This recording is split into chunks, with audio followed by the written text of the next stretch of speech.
මේක ඔයාගේ සිතුවිල්ලට හානි කරන්න පුළුවන් කියන එක හොඳට මතක තියාගන්න. ඒකේ හරි දේ අරගෙන වැරදි දේ අයින් කරලා දාන්න. Don't let technology to become your master. Keep technology as your servant. Technology you can use lot. Technology එක අද පාවිච්චි කරන්න.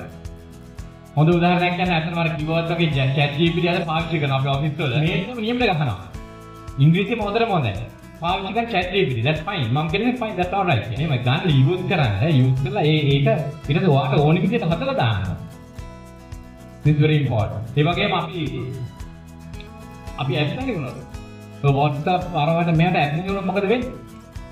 ඔයාගේ conscious mind එකෙන්ම ගහලා යනවා වැඩේ. ඔයාගේ dream එකට යන්නේ නැහැ. ඔය subconscious mind එකට දාගන්න හම්බෙන්නේ මොකද ඔයාගේ focus එක is going in here and there.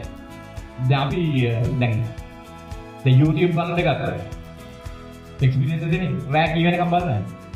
WhatsApp එකේ chat කරන්න ගත්තා. නැත්නම් Facebook වල chat කරන්න ගත්තා. කී වෙනකම් බලන්න. එනවා TikTok කියලා තියෙන්නේ. එකින් එක එනවා ඉවරයි.